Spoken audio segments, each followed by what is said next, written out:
Hi friends, welcome back to Deeksha crafts and blogs. రాత్రి వచ్చేసింది కదండి. సంక్రాంతికి సంబంధించిన థీమ్ అంతా ప్రిపేర్ చేద్దాం అనుకున్నాను. దానిలో భాగంగానే ఎద్దుల బండిని అయితే ప్రిపేర్ చేశానండి. ఈ వీడియో మొత్తంలో నాకు కష్టమైన టాస్క్ ఏంటంటే ఈ ఎద్దుని డ్రాయింగ్ చేసి దాన్ని కట్ చేయడమే. మనకు డ్రాయింగ్లో జీరో నాలెడ్జ్ అనమాట.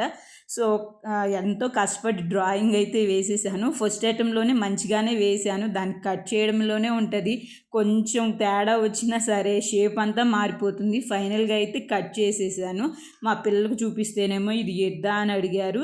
మా ఆయనకు చూపిస్తేనేమో నీలాగే ఉందిలే పో అన్నారు. మీరు చెప్పండి ఫ్రెండ్స్, ఎద్దు బొమ్మ నీట్గా వేసానా లేదా, నీట్గా వచ్చిందా లేదా అనేది కామెంట్ చేయండి. నేనైతే వీడియో చేయడం స్టార్ట్ చేశాను కానీ దానికి సంబంధించిన మెటీరియల్స్ ఉన్నాయా లేదా అని చూసుకున్నానా, లేదే.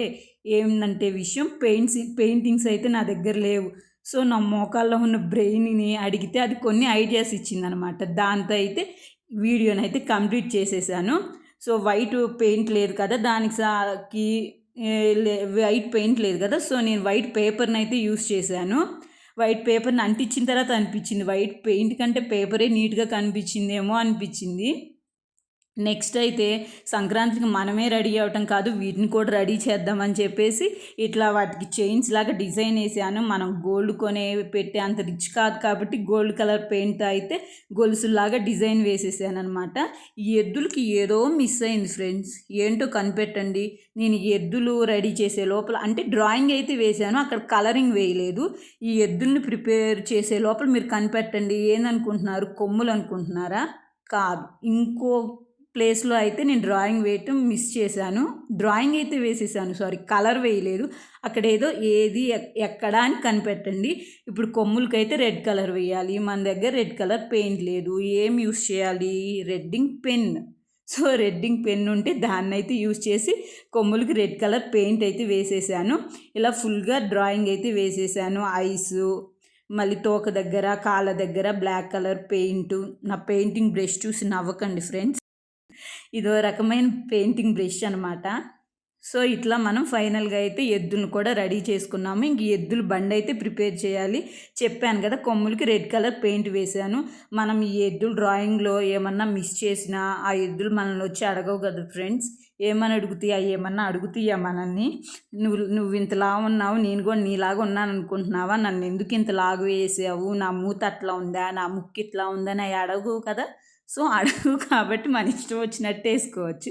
సో ఫైనల్గా అయితే కొమ్ములకు కూడా రెడ్ కలర్ అయితే వేసేసుకున్నాను. సో ఈ ఎద్దులను ప్రిపేర్ చేసిన తర్వాత నెక్స్ట్ మనం ఎద్దుల బండిని కూడా ప్రిపేర్ చేయాలి. సో రెడ్ కలర్ పెయింట్ కూడా వేయటం అయిపోతుంది. కొమ్ములకి కనిపెట్టేశారా ఇక్కడ నేను ఏం మిస్ చేశాను అనేది? చెవులు దగ్గర అక్కడ కలరింగ్ వేయడం మర్చిపోయాను. బ్లాక్ కలర్ కలరింగ్ అయితే ఎద్దులకి వేసేసాను. ఇప్పుడైతే ఎద్దుల బండి ప్రిపేర్ చేస్తున్నాము. ఎద్దుల బండికి అయితే ఇలా పక్కల ఎద్దుల బండికి పక్కన సపోర్ట్గా ఉంటాయి కదా, వాటి కోసం అయితే నేను ఇలా కార్డ్బోర్డ్ని యూస్ చేసి దీన్ని ఏమంటారు, నిచ్చెన అంటే ల్యాడర్ లాగా అయితే ప్రిపేర్ చేశాను అనమాట. బండికి అటు సైడు ఇటు సైడు అట్లా ఉండటానికి 2 ల్యాడర్స్ లాగా నిచ్చెనలాగా ప్రిపేర్ చేశాను అనమాట. సో ఇట్లా వీడియోలో చూపిస్తున్న షేప్లో ఎద్దులు బండిని అయితే ప్రిపేర్ చేసుకున్నాను. ఇట్లా మనం నిచ్చెనలాగా ప్రిపేర్ చేసాం కదా, వాటిని అయితే మనం ప్రిపేర్ చేసుకున్న కార్డ్బోర్డ్ని కట్ చేసాం కదా, ఆ కార్డ్బోర్డ్కి అయితే అటు సైడు ఇటు సైడు అంటించేసుకోవడమే మనకి ఎద్దులు బండి అయితే రెడీ అయిపోతుంది. మెయిన్ ఏంటివి, చక్రాలు ఉంటాయి కదా ఫ్రెండ్స్. ఎద్దుల బండికి టైర్లు అవి ఇవి గాన్లు అనరు, చక్రాలనే అంటారు. సో ఇప్పుడు మనం ఎద్దుల బండికి చక్రాలు కూడా ప్రిపేర్ చేసుకున్నాము. ఏముంది, సర్కిల్ లాగా తీసుకొని దానికి కొంచెం కలర్స్తో షేడింగ్ ఇచ్చేసినట్లయితే మనకి చక్రాలు కూడా రెడీ అయిపోతాయి. ఎద్దుల బండి, ఎద్దులకు సంబంధించిన చక్రాలు అవి కూడా నేను ప్రిపేర్ చేసుకున్నాను. ఇట్లా ప్రిపేర్ చేసుకొని ఎద్దుల బండికి అవి అయితే అంటించేసేదాను. నేను చేసిన మిస్టేక్ ఏంటంటే ఆ చక్రాలు ఉంటాయి కదా, వాటిని అయితే పైకి అంటించేసాను ఫ్రెండ్స్. కాదు, కొంచెం కిందకి అంటించేయాలి. అది నాకు ఎప్పుడు రియలైజ్ అయిందంటే నేను తర్వాత చెప్తాను ఎప్పుడు రియలైజ్ అయిందని. సో ఇట్లా మనం ప్రిపేర్ చేసుకున్న తర్వాత ముందు కాడి అని అంటారు కదా, స్టిక్స్ లాగా ఉంటాయి, ఎద్దులు ఎత్తుకుంటాయి కదా, ఆ కాడిని కూడా మనం ప్రిపేర్ చేసుకోవాలి. సో దానికోసం అయితే నేను ఐస్ స్టిక్స్ని అయితే యూస్ చేశాను. ఐస్ స్టిక్స్ని యూస్ చేసి వీడియోలో చూపించిన విధంగా గంపెట్టి అయితే అంటించేసుకున్నాను. ఇలా స్టిక్స్ని తీసుకొని 2 స్టిక్స్ని మనము కార్డ్బోర్డ్తో చేసుకున్నాం కదా బండి, దానికైతే అంటించేసేసుకోవాలి. ఇట్లా వీడియోలో చూపిస్తున్న విధంగా వీ షేప్లో పెట్టేసుకొని దానికి ముందు ఇంకో స్టిక్ను అయితే అంటించేసుకున్నాము. ఫైనల్గా అయితే మనకి ఎద్దుల బండి అయితే రెడీ అయిపోయింది ఫ్రెండ్స్. అవును ఫ్రెండ్స్, మీలో ఎవరన్నా చిన్నప్పుడు ఎద్దుల బండి ఎక్కారా? కనీసం చూసారా? ఎద్దుల బండి ఎక్కుంటే కామెంట్ చేయండి. నేనైతే చిన్నప్పుడు చాలా సార్లు ఎక్కానులేండి.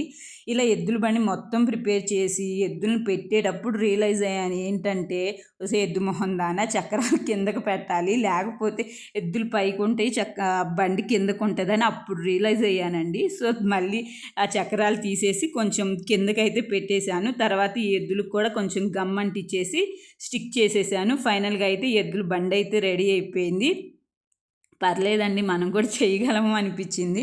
సో ఫైనల్ లుక్ అయితే ఇది. నేను సంక్రాంతికి థీమ్ చేద్దాం అనుకున్నాను కదా, దానిలో భాగంగానే కొన్ని ప్రిపేర్ చేసుకున్నాను. ఇంకా కొన్ని ప్రిపేర్ చేయాలి. ఈ ఎద్దుల బండి కొంచెం కలరింగ్ వేసాను, మరి అంత వైట్గా ఉందని చెప్పేసి. ఫైనల్గా అయితే ఇట్లా కొన్ని ప్రిపేర్ చేసుకున్నాను అనమాట. భోగి మంటలు, కోడులు, మనం పొంగల్ చేసుకుంటాం కదా, పొంగలి, అట్లా ఫ్యామిలీ, హరిదాసుడు ఇవన్నీ ప్రిపేర్ చేశాను. ఫైనల్గా వీడియో ఇది. నచ్చితే లైక్ చేయండి, షేర్ చేయండి. Bye friends.